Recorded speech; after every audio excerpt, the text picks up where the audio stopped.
Ahead of this week's WGC-HSBC Champions in Shanghai, we've been speaking to some of the game's leading players to get their take on the challenges facing the 80-strong field at Sheshan International.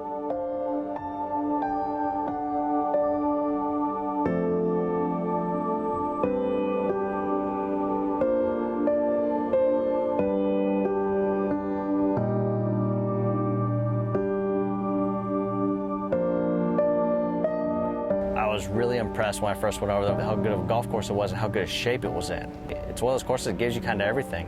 You have short holes, long holes, dogleg left, dogleg right. You almost have to hit every single golf shot out there, and it's just a fun golf course. I feel like it's probably one of the best we play in China. It's a very solid golf course. You have to drive the ball well. It's a kind of golf course that it's always in good shape, and the greens can be a little bit tricky when they get fast with some tough pin positions. But it is a good solid golf course that if you play well, you can score. But if you're off, you're going to struggle to put a decent score on it. I think it's a great design. I think it's a good test for that week, and if you're putting well, you can have a chance out there. And you don't get many players. You probably get 80 players, 70, 80 players, and so every single day they're going to have perfect conditions. Before opening 12 years ago, Sheshan's architects moved 1.5 million cubic meters of earth to create an undulating layout and pure putting surfaces. Greens are fantastic.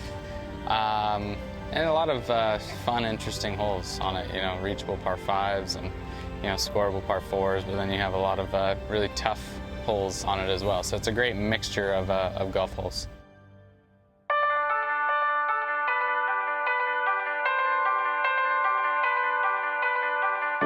It's a bit of a longer course, and it's a lot of emphasis on driving it well. You definitely have your fair share of cuts and draws, and if you put it in the fairway and hit a few good shots into the greens, and you can make a few birdies.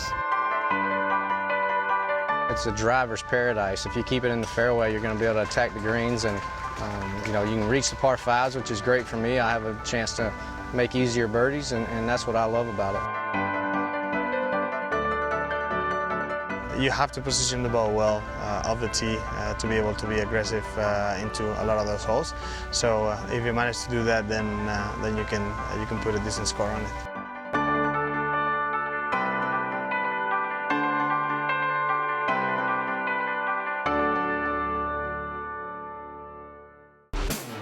Despite traditionally favouring longer hitters, Russell Knox demonstrated another way to tackle Sheshan in 2015, but which will be the key holes this time?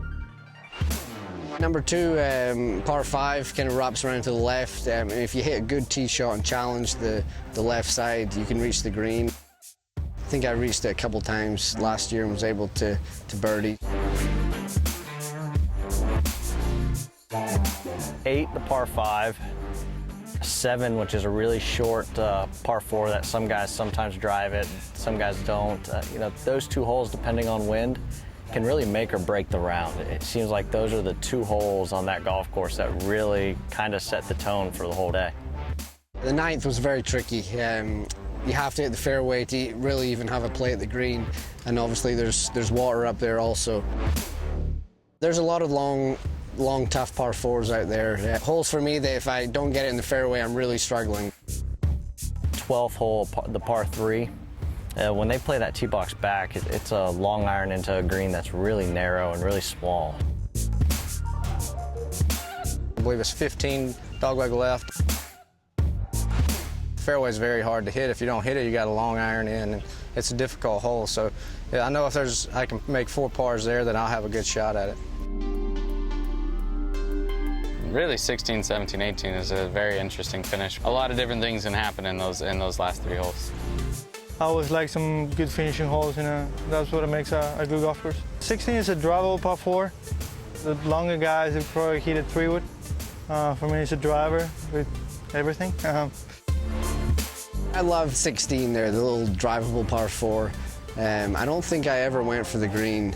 But that's what makes it such a great hole, is you have options. A lot of guys will decide to drive the green, and then A lot of guys will lay up, so it's just kind of choosing which is the best option for that hole. So I think holes where it gives you options like that are the best. 17 is a nice par 3. You have to hit a good shot. It's a long par 3 and with a hazard on the right, and then 18 it's a great finishing hole. 18 is an incredible hole, knowing that you could hit it in the water multiple times. But obviously, good shots, you can reward yourself with eagles or birdies. It's definitely a risk-reward par 5 because if you hit a good drive and you're aggressive down the right side, almost everyone in the field can go for it if they choose to. It's one of those holes that even if you hit a perfect drive, you can still walk off with 7. And I think that par 5 is one of probably the best par 5s we play all year.